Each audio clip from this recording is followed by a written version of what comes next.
Bright Future School of Studies.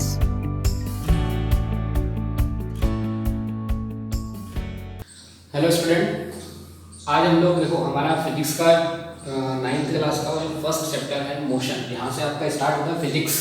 ठीक है ना, क्या स्टार्ट होता है यहाँ से हमारा फिजिक्स स्टार्ट होता है मोशन चैप्टर से। ठीक है, अब उसी मोशन चैप्टर को अपन क्या करेंगे, अच्छे से इसको समझेंगे और इसमें बहुत सारे न्यूमेरिकल्स भी हैं, न्यूमेरिकल्स को भी हम लोग सॉल्व करेंगे। ठीक है ना, और ये बहुत इंपॉर्टेंट चैप्टर है। ठीक है, हम लोग अगर कॉम्पिटिटिव एग्जाम्स के पॉइंट ऑफ व्यू से देखें तो this is a very important chapter.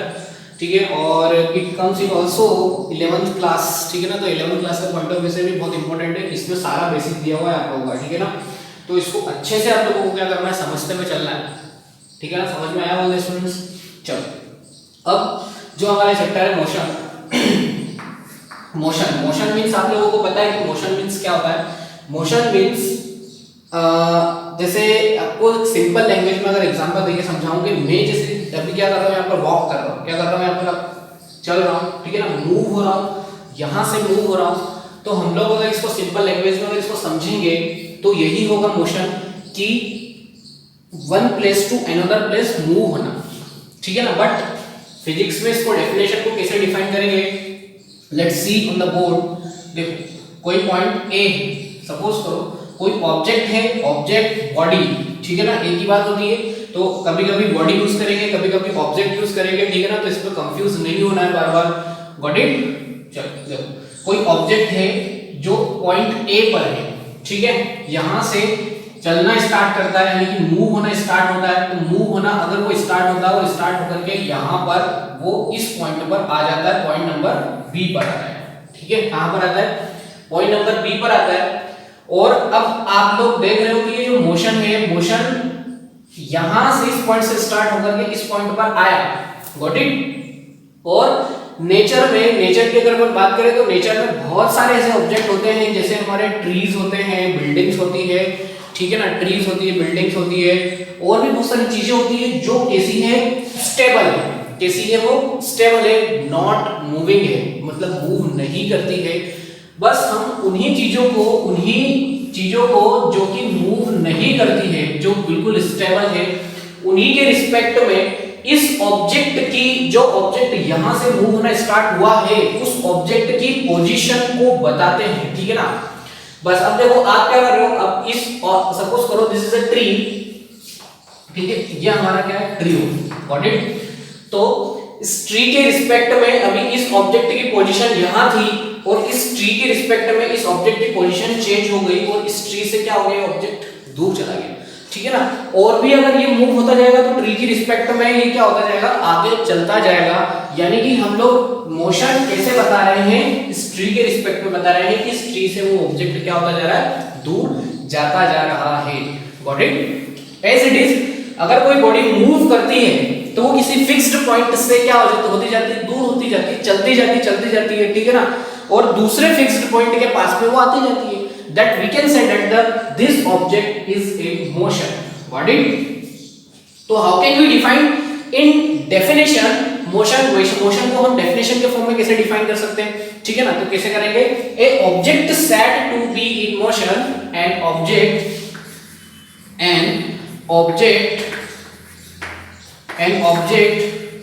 said to be in motion when it changes its position, when it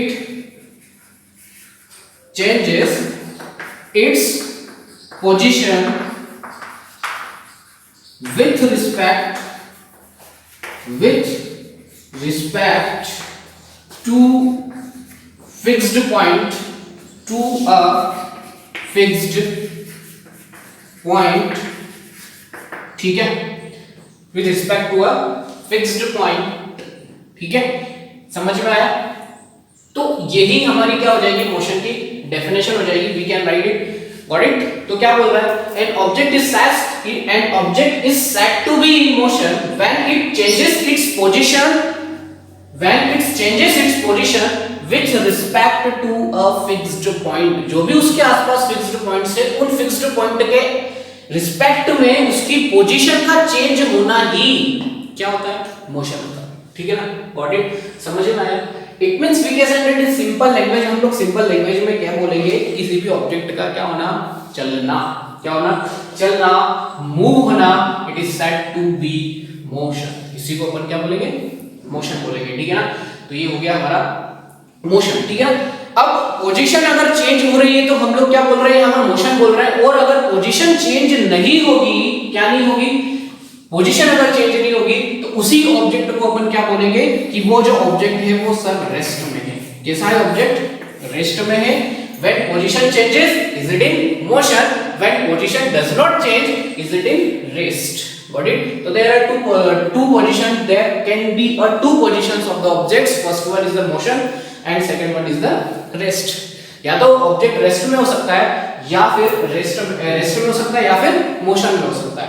got it? तो जब पोजीशन चेंज नहीं होगी, ऑब्जेक्ट अगर स्टेबल है, रखा हुआ है, तो उसी को अपन क्या बोलेंगे, रेस्ट बोलेंगे। और अगर ऑब्जेक्ट की पोजीशन किसी फिक्स्ड पॉइंट के रिस्पेक्ट में टाइम के साथ अगर वो चेंज होती जा रही है पोजीशन, तो we can say that it this object is said to be in motion. Got it?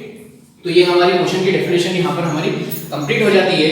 Next आता है हमारा, नेक्स्ट टॉपिक जो आता है वो आता है हमारा uniform motion and non uniform motion. ठीक है ना, तो यूनिफॉर्म मोशन और नॉन यूनिफॉर्म मोशन को समझते हुए चलेंगे। ठीक है, अब देखो ऑब्जेक्ट और बॉडी की बात ही क्यों कर रहे हैं, कि ऑब्जेक्ट और बॉडी ही क्यों बोल रहे हैं, क्योंकि इस दुनिया में मतलब कि अर्थ पर बहुत सारी ऐसी चीजें होती है जो मूव करती है। ठीक है ना, तो अब उन सारी चीजों के नाम तो हम राइट नहीं कर सकते, इसलिए हमने क्या बोल रहे हैं, एक सिंगल वर्ड्स में या तो हम किसी बॉडी को बोलेंगे या फिर ऑब्जेक्ट को बोलेंगे। Got it? इसलिए हम ऑब्जेक्ट यूज करेंगे या फिर बॉडी यूज करेंगे जो मूवेबल। Got it? तो यहाँ पर ये चीज समझ में आ गई, मोशन क्या होता है। ठीक है ना, चलो नेक्स्ट टॉपिक आता है हमारा uniform motion and non uniform motion. Uniform motion, uniform motion. Got it? चलो अभी नॉन यूनिफॉर्म मोशन की अपन बात कर लेते हैं, इसके बाद अपन नॉन यूनिफॉर्म मोशन की बात करेंगे। पहले यूनिफॉर्म पे आ जाते हैं। ठीक है ना, चलो देखो आपके पास वॉच तो सभी के पास है। ठीक है ना, ध्यान से समझना, एग्जांपल्स के थ्रू समझ रहे, फिर इसकी डेफिनेशन को हम लोग राइट करेंगे कि डेफिनेशन इसकी कैसी हो सकती है। Got it? सपोज करो you have a watch, all the students all have watched। ठीक है ना, you have, आपके पास वॉच होती है, तो आप लोगों को क्या करना है, आप लोग सपोज करो एक ट्रैवल कर रहे हो, कार में बैठे हो और ट्रैवल कर रहे हो। क्या कर रहे हो? ट्रैवल कर रहे हो, कहीं जा रहे हो। ठीक है ना, सपोज करो किसी हाईवे पे आप जा रहे हो। ठीक है, अब जब आप हाईवे पे जा रहे हो तो सपोज करो हाईवे पर हर 5 मिनट में, कब, हर 5 मिनट, फिर 10 मिनट, फिर 15 मिनट, फिर 20 मिनट, फिर 25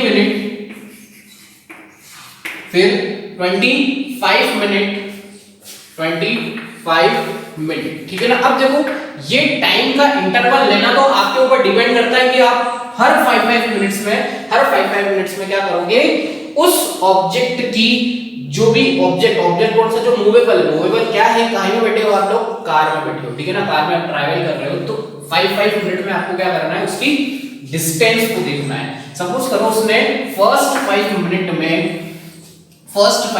में उसने 10 किलोमीटर को क्या कर लिया, 10 किलोमीटर। ठीक है ना, कितना, 10 किलोमीटर ट्रैवल किया। ठीक है ना, नेक्स्ट 5 मिनट में जब आपने देखा तो उसने 20 किलोमीटर को ट्रैवल कर लिया। ठीक है ना, नेक्स्ट में जब आपने देखा तो 30 किलोमीटर हो गया। ठीक है, नेक्स्ट जब आप देखो तो 40 किलोमीटर उसने ट्रैवल कर लिया। नेक्स्ट 25 मिनट, जब आप नेक्स्ट 5 मिनट में देखोगे तो सपोज करो उसने 50 किलोमीटर ट्रैवल कर लिया। ठीक है ना, मैं हाईवे की बात कर रहा हूँ, मैं कहीं भी ट्रैफिक वाले एरिया की बात नहीं कर रहा हूँ, क्योंकि ट्रैफिक वाले एरिया में सर हमारी स्पीड जो है वो कम होती जाती है, कम भी होती है, ज्यादा भी होती है। ठीक है ना, अभी अपन उसकी बात करेंगे, अभी यूनिफॉर्म मोशन को समझने की कोशिश करो। ठीक है ना, तो यहां देखो 5 मिनट 10 किलोमीटर, फिर नेक्स्ट 5 मिनट में 20, नेक्स्ट 5 मिनट में 30, नेक्स्ट 5 मिनट में 40 एंड नेक्स्ट 5 मिनट में 50 किलोमीटर उस ऑब्जेक्ट ने क्या कर लिया, ट्रैवल किया। तो अब आप यहां पर देखोगे कि इन टाइम का इंटरवल तो हमने सेम लिया है, बट इसी टाइम इंटरवल के साथ डिस्टेंस, देखो डिस्टेंस जो कवर कर रहा है ऑब्जेक्ट, उसको देखो। 10 किलोमीटर, फिर 20 kilometre, 30 kilometre, 40 kilometre and 50 kilometre. It means her 5 minutes में यानी कि एवरी 5 मिनट में वो 10 किलोमीटर के डिस्टेंस को क्या कर रहा है, ट्रेवल कर रहा है। अगली बात समझ में, ठीक है ना। तो यहां पर आप देख रहे हो कि टाइम इंटरवल भी और डिस्टेंस कवर्ड, जो भी वो डिस्टेंस कवर कर रहा है वो भी सेम है। Got it.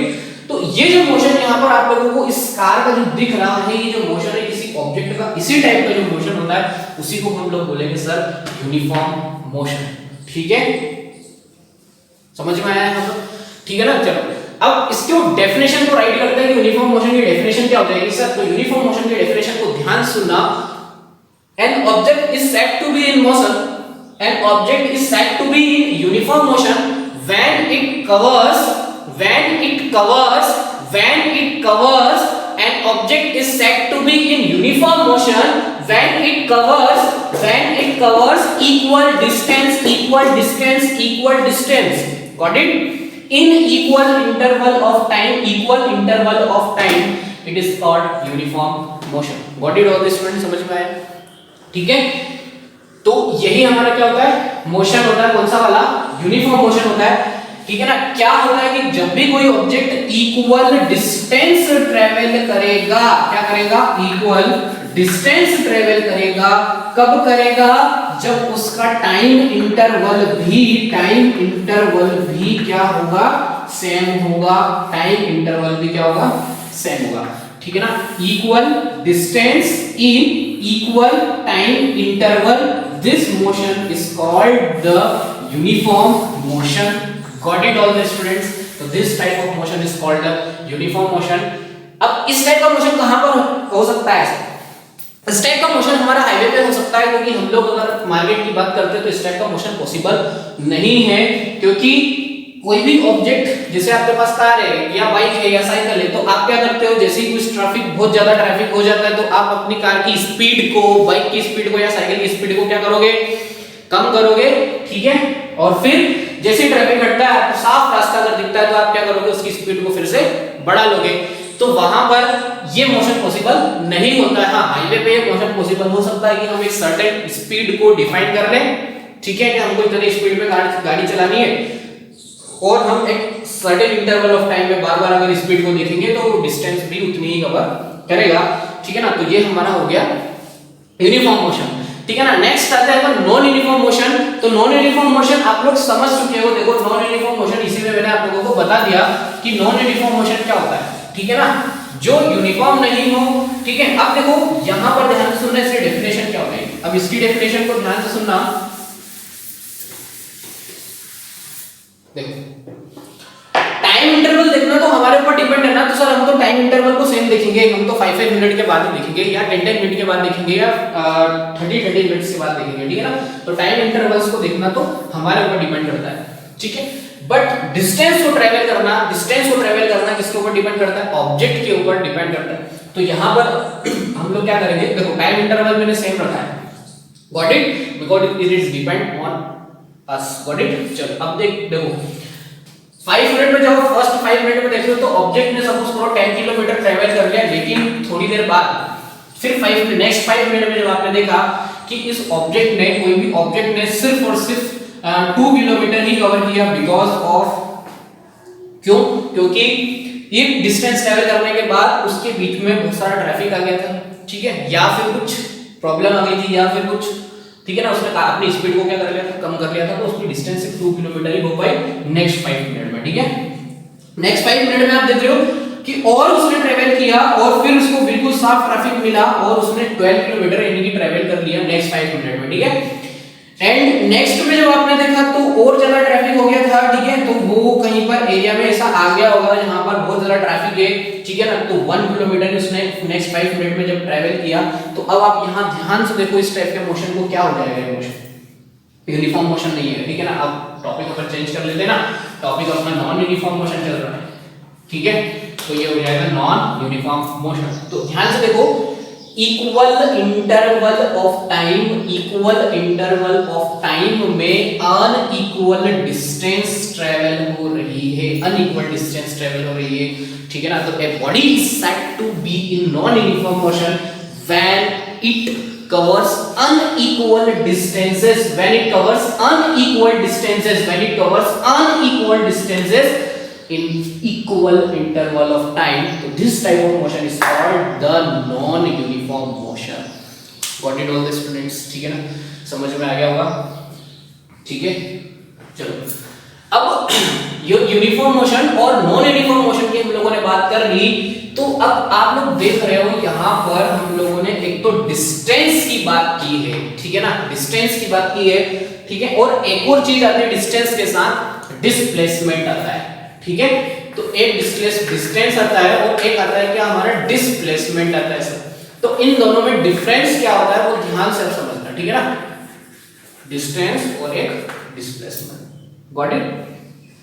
चलो ठीक है। तो नेक्स्ट मोशन के अंदर जितनी भी फिजिकल क्वांटिटीज है, देखो फिजिकल क्वांटिटीज मेजरमेंट में आप लोअर क्लास में पढ़ चुके हो कि फिजिकल क्वांटिटीज क्या होती है, ऐसी क्वांटिटीज जिनको हम क्या कर सकते हैं, मेजर कर सकते हैं। तो अभी हम लोगों ने मोशन पढ़ा, इसके बाद मोशन के बाद आपने देखा कि यहाँ पर टाइम आ रहा है, टाइम के बाद में ये जो आ रहा है ये डिस्टेंस आ रहा है, क्योंकि किलोमीटर, मीटर, सेंटीमीटर ये सभी क्या है, एक तरीके से लेंथ या फिर डिस्टेंस बोल सकते हैं, ठीक है। तो ये आ रहा है। अब आपको सारी फिजिकल क्वांटिटीज की क्या रखनी है, याद रखनी है, उसकी यूनिट्स, ठीक है ना, फिजिकल क्वांटिटीज की यूनिट्स याद रखनी है, फिजिकल क्वांटिटीज का फॉर्मूला भी याद रखना है। Got it? चलो तो ये हो गया। यहाँ पर आगे अब अपन डिस्टेंस की बात कर रहे हैं और डिस्प्लेसमेंट की बात कर रहे हैं सर, कि डिस्टेंस क्या होता है और डिस्प्लेसमेंट क्या होता है, ठीक है। चलो अब एग्जांपल्स के थ्रू हम लोग समझेंगे कि डिस्टेंस और डिस्प्लेसमेंट को कैसे हम डिफाइन कर सकते हैं। Let's see on the board with your concentration all the students got it. चलो next first one is distance, ठीक है। Suppose you have an object and it is in rest at point A, ठीक है। आपके पास एक object है जो कि क्या है, एक पॉइंट A पर वो अभी रेस्ट पोजीशन में है, पॉइंट A पर अभी रेस्ट पोजीशन में है, एक ऑब्जेक्ट है जो कि अभी पॉइंट A पर रेस्ट पोजीशन में है, ठीक है, रेस्ट पोजीशन में, ठीक है ना। कुछ टाइम बाद वही ऑब्जेक्ट क्या करता है, इस पॉइंट A से वो क्या करता है, कुछ डिस्टेंस ट्रैवल करता है, कुछ दूर चला जाता है। सपोज करो वो आपका दूर चला गया B पॉइंट पर आ गया, कहां पर आ गया, पॉइंट नंबर B पर आ गया, ठीक है। एंड पॉइंट A और B तक की जो डिस्टेंस सर सपोज कर लो कि 10 सेंटीमीटर है, कितना है, 10 सेंटीमीटर, ठीक है। आफ्टर दैट अब जो ऑब्जेक्ट है वो पॉइंट A से पॉइंट B पर गया, ठीक है। कुछ देर बाद वो पॉइंट B से इस वाली डायरेक्शन में क्या हुआ, फिर से मूव हुआ और इस वाली डायरेक्शन में मूव हुआ और पॉइंट C पर आ गया, यहां पर कहां आ गया, पॉइंट C पर आ गया, ठीक है। तो ये distance suppose 10 and this distance travel by this object is 12 centimetre. Got it all the students? चलो नाउ अब आपको क्या करना है, अब आपको फाइंड आउट करना है कि डिस्टेंस क्या होगी, कितनी डिस्टेंस को उसने कवर किया, कितनी डिस्टेंस को उसने कवर किया। तो आप क्या करोगे कि यहां से स्टार्ट किया 10 और फिर इस पॉइंट से स्टार्ट किया 12, तो 10 प्लस 12 सर हो गया 22। तो टोटल डिस्टेंस उसने कितना ट्रेवल किया sir, 22। What it all this friends, समझ में आया कि उसने टोटल डिस्टेंस जिस रास्ते पे गया, जिस पाथ को उसने कवर किया, उस पाथ की डिस्टेंस को ही हम लोग ऐड कर देंगे और हमारी क्या आ जाएगी, टोटल डिस्टेंस आ जाएगी। Got it? बट डिस्प्लेसमेंट में क्या होगा, देखो यहां पर इन दोनों में मेजर डिफरेंस इतना ही है कि डिस्प्लेसमेंट क्या होता है, ध्यान से सुनना कि डिस्प्लेसमेंट क्या होता है। डिस्प्लेस मींस जगह, तो आता है आप लोगों को, ठीक है ना, डिस्प्लेसमेंट। Got it? तो इसको ध्यान से सुनना। अगर मैं आपसे यहां बोलता हूं कि डिस्टेंस कितनी हो जाएगी, इस ऑब्जेक्ट ने कितनी डिस्टेंस ट्रेवल की, तो सर आप बोल रहे हो कि सर इसने तो 22 सेंटीमीटर की डिस्टेंस ट्रेवल कर ली। Got it? बट अगर मैं बोलता हूं कि डिस्प्लेसमेंट कितना इसने किया, तो आप लोग क्या 22 बोलोगे? नहीं, ठीक है। तो डिस्प्लेसमेंट क्या होता है कि अब उसने इस पॉइंट से, यानी कि इनिशियल पॉइंट से, जहां से स्टार्ट करता है ना ऑब्जेक्ट चलना, जहां से भी स्टार्ट करता है उसको अपन इनिशियल पॉइंट बोलते हैं। क्या बोलते हैं उसको? अपन इनिशियल पॉइंट बोलते हैं। क्या बोलते हैं उसको? इनिशियल पॉइंट बोलते हैं, ठीक है ना। और जहां वो खत्म हो जाता है चलने के, मतलब ऑब्जेक्ट ने अपनी मूविंग पोजीशन वापस से रेस्ट में आ गया, मतलब फाइनल जो उसने कर लिया, जिस पॉइंट पर वो आ चुका है, उसी को अपन क्या बोलते हैं, final point, initial point and final.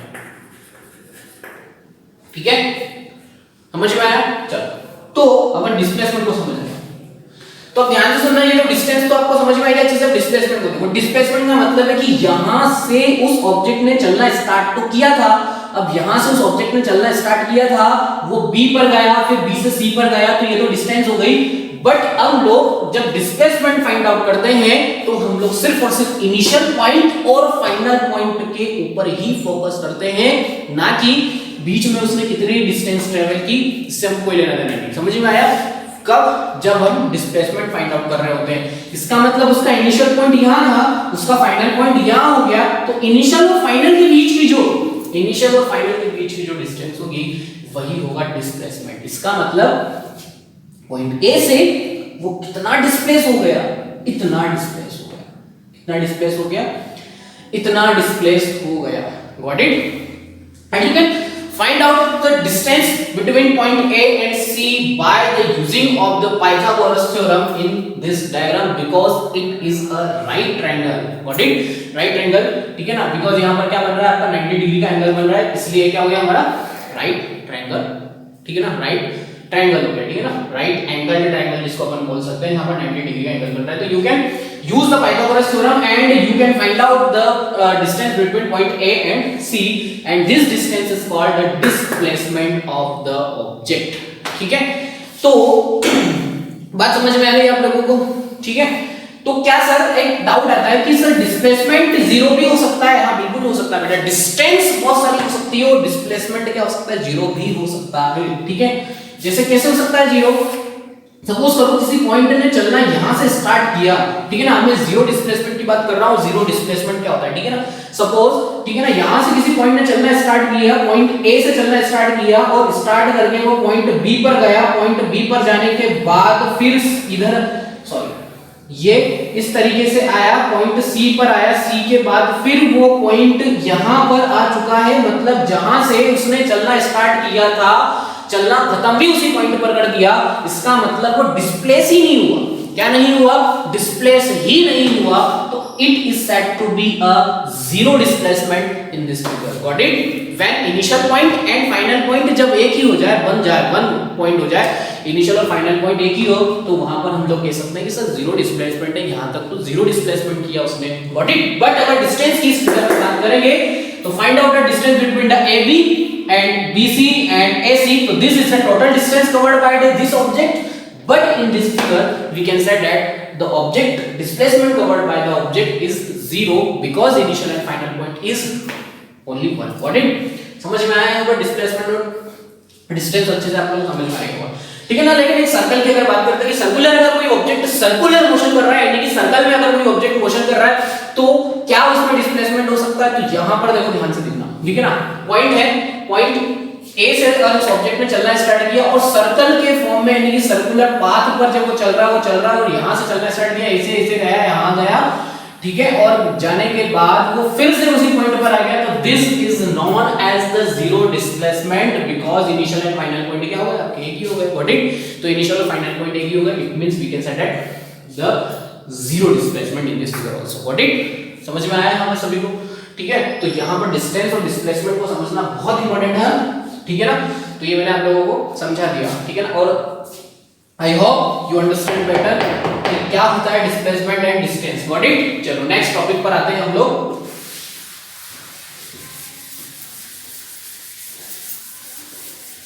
देखो एक बात तो ध्यान से सुनो, जब भी आप वीडियोस देख रहे हो तो फिजिक्स जब आप पढ़ रहे हो तो फिजिक्स आप लोगों का जो पढ़ रहे हो ना, जो फिजिक्स स्टडी करते समय आप लोगों को क्या करना होता है? आप लोगों को आपका माइंड बिल्कुल कंसंट्रेट करके लगाना होता है, ठीक है? क्योंकि अगर आपका जरा सा भी माइंड इधर उधर गया तो काम हो गया आपका, ठीक है ना?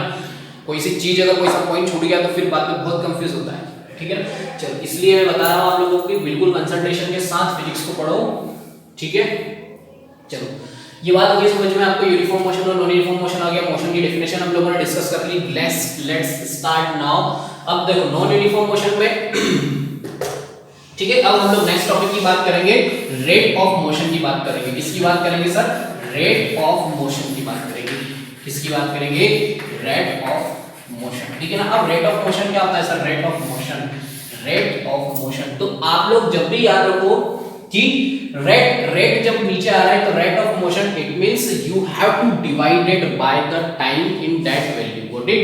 आपको क्या करना है? टाइम से डिवाइड करना है। Rate of motion it means speed. क्या हो गया? Rate of motion it means we can say that rate of motion it means speed. Got it? Speed is the rate of motion. ठीक है। अब speed को हम लोग कैसे डिफाइन करते हैं? स्पीड को कैसे डिफाइन करते हैं? देखो, स्पीड होती क्या है? हम लोग क्या करते हैं? यूनिट टाइम ले लेते हैं 1 घंटे का। क्या करते हैं? 1 घंटे का यूनिट टाइम ले लेते हैं कि 1 आवर। ठीक है। और किसी भी ऑब्जेक्ट की स्पीड को अगर हमको डिफाइन करना है तो हम क्या बोलते हैं कि सर ये 1 घंटे में इतने किलोमीटर ये जा सकती है या 1 घंटे में इतने किलोमीटर चल रही है। तो 1 घंटा इट मींस यूनिट टाइम। ठीक है ना। और ऊपर क्या लिया? डिस्टेंस लिया आपने। क्या लिया? ऊपर डिस्टेंस लिया। तो ये जो डिस्टेंस और टाइम का जो रेशियो आप लोग बता रहे हो, यही आपका क्या है? स्पीड होता है। It means we can say that the distance upon time is called the speed. Got it? क्या होती है? हमारी स्पीड होती है। ठीक है ना। एक पर्टिकुलर डिस्टेंस और एक यूनिट टाइम। ठीक है ना। और ऐसे भी शॉर्ट फॉर्म में अगर आपको यार रेट ऑफ मोशन लिखा हुआ है, इट मींस टाइम नीचे आना है। ठीक है ना। तो कहीं भी आप फिजिकल क्वांटिटीज में रेट अगर कहीं दिख जाए आपको, आप आगे पढ़ोगे। ठीक है। Rate of flowing of charges current होता है। ठीक है। तो यहां पर भी आप लोगों का ये रेट लिखा है। It means we can divide the time. Got it? A particular physical quantity. Got it? चलो देखो, ये स्पीड हो गया। ठीक है ना। समझा दिया कि स्पीड क्या होता है। Speed is equal to distance upon time. एक पर्टिकुलर डिस्टेंस ट्रैवल कर रही है। ठीक है ना। हो सकता है 10 किलोमीटर ट्रैवल करे, 20 kilometre, 50 kilometre, 100 kilometre, 200,000 kilometre distance travel करे, बट इन यूनिट टाइम में ट्रैवल कर रही। It means we can say that speed of that object. Got it? Suppose करो एक ट्रेन है जो कि कितना चल रही है? 250 किलोमीटर चल रही है। 150 किलोमीटर, 250 किलोमीटर वो डिस्टेंस को ट्रैवल कर रही है हर 1 आवर में, यानी कि हर घंटे में। तो we can say that it is the speed. ठीक है ना। Speed kilometre 250 kilometre per hour. It means 1 घंटे में 250 किलोमीटर वो ट्रैवल कर रही है। यानी कि हम लोग नीचे क्या लेते हैं? सिर्फ और सिर्फ यूनिट टाइम लेते हैं। कब? जब हमको स्पीड को क्या करना होता है? डिफाइन करना होता है। What it? तो अब अपन इसकी फिजिकल क्वांटिटी की बात कर रहे थे। तो फिजिकल क्वांटिटी क्या होती है सर? स्पीड की फिजिकल क्वांटिटी। डिस्टेंस की फिजिकल क्वांटिटी जो होती है ना, डिस्टेंस किसमें मेजर करते हैं? बताओ किससे मेजर करते हैं? अभी बताया था, किलोमीटर में मेजर करते हैं, मीटर में भी मेजर कर सकते हैं। ठीक है ना। तो डिस्टेंस क्या हो जाएगी आपकी? किलोमीटर। ठीक है ना। जब ये किलोमीटर में लिया है तो टाइम भी हम काय में लेंगे सर? आवर में। ठीक है ना। और तो kilometre per hour is the unit of the speed. ठीक है ना। It is a unit of the speed. ठीक है ना। And we can also write the distance. हम लोग मीटर में भी लेते हैं। तो जब अपन मीटर में लेंगे तो ये टाइम में लेंगे सर? सेकंड में लेंगे। ठीक है ना। टाइम में लेंगे, सेकंड में लेंगे। तो it is also the SI unit. This is a SI unit of the speed. तो स्पीड की एसआई यूनिट क्या हो गई आपकी? मीटर पर सेकंड हो गई। Got it? इसको किलोमीटर पर आवर भी लिख सकते हैं हम लोग एंड मीटर पर सेकंड भी लिख सकते हैं। It is a very important. ठीक है ना। You have to learn all the units of the physical quantity whatever you are studying. Got it? ये आ गया समझ में? स्पीड इज इक्वल टू ये हो गया। तो स्पीड इज इक्वल टू ये ध्यान रखना है आप लोगों को। ठीक है। चलो, इसके बाद हम नेक्स्ट वीडियो में आगे वाला टॉपिक को डिस्कस करेंगे। ठीक है ना। अभी बहुत सारी चीजें आने वाली है इसके अंदर। वेलोसिटी आने वाली है, एक्सेलरेशन आने वाला है। ठीक है। हम लोग सभी को अच्छे से डिटेल में स्टडी करेंगे। ठीक है। उसके पहले अब इसमें आपकी कुछ स्पीड से रिलेटेड और डिस्टेंस और डिस्प्लेसमेंट से रिलेटेड कुछ न्यूमेरिकल्स आपकी बुक में एग्जांपल्स दिए हुए हैं। उन न्यूमेरिकल्स को आपको लोग सॉल्व करने की कोशिश करो, और अगर नहीं आते हैं तो रिस्पॉन्स करो बेटा। ठीक है ना। अगर आप रिस्पॉन्स नहीं करोगे तो मुझे समझ में नहीं आएगा कि बच्चों को क्या समझ में नहीं आ रहा है, और मुझे अगर समझ में नहीं आएगा तो फिर तो सारी स्टडी हमारी बेकार चली जाएगी। इसलिए do hard work for that. ठीक है ना। समझ में आया? एक बात और ध्यान रखो, कभी भी देखो अभी ये टाइम ऐसा चल रहा है तो इस टाइम को आप लोगों को यूटिलाइज करना है, क्योंकि टाइम कभी भी रुकता नहीं है। तो जाता जा रहा है। ठीक है ना। तो एक बात मैंने आपको क्लास में बताई थी और यहाँ भी बता रहा हूँ कि समय से डिसाइड कर लो कि आपको क्या करना है। ठीक है ना। समय से डिसाइड कर लो कि आपको क्या करना है अपने भविष्य में, अपने फ्यूचर में क्या करना है। ठीक है ना। और क्यों डिसाइड कर लो, क्योंकि समय तो ऑलरेडी डिसाइड कर चुका है, टाइम ऑलरेडी डिसाइड कर चुका है कि अगर आपने कुछ डिसाइड नहीं किया तो मैं इसका क्या करूंगा फिर, ठीक है ना। तो वो समय आपका क्या करेगा, आप लोग ध्यान से सुन लो, ठीक है ना। अगर आपने समय इस टाइम का यूटिलाइज नहीं किया तो you can be failed. What it all the students. So अब मिलते हैं हम लोग नेक्स्ट वीडियो में नेक्स्ट टॉपिक के साथ, एक नई एनर्जी के साथ। व्हाट इट, चलो तब तक के लिए